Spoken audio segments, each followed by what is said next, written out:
In today's video, I'm going to teach you how to set alerts and reminders in Smartsheet. By the end, you'll know exactly how to build a simple automation that notifies the right people at the right time, so nothing slips through the cracks. First, head to smartsheet.com, sign in, and open the sheet where you want alerts or reminders to run. It's best to choose the sheet that already contains your tasks and dates, since the automation will reference those columns. Make sure you have the right permission level on the sheet, typically editor or admin, so you can create automations. Next, look to the top left and click Automation. This opens the Automation panel where you can quickly set up standardized workflows. Instead of building everything from scratch, click Create from Template. Templates are a great starting point because they include recommended settings for common scenarios like notifying someone when a row changes or reminding an assignee before a due date. Browse and select a template that matches your goal, such as an alert when a status changes or a reminder relative to a date, and then click Use Template. The workflow editor will open and show the pieces you'll customize.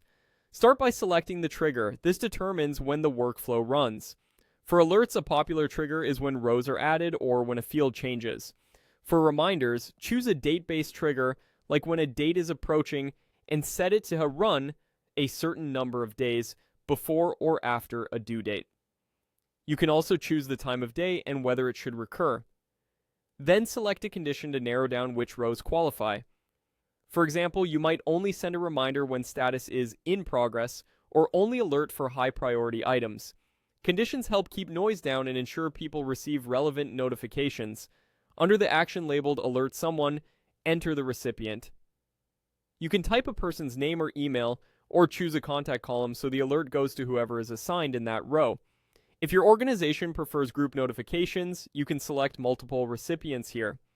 Customize the message so it's clear and actionable. Include what changed, why it matters, and what the recipient should do next. You can insert column values, add a link to the row, and choose whether notifications go by email, in-app, or both. Once everything looks good, click Save. Give the workflow a descriptive name so teammates can recognize it later. From now on, whenever the trigger and conditions are met, Smartsheet will send the alert or reminder automatically, keeping your work on track without manual follow-ups.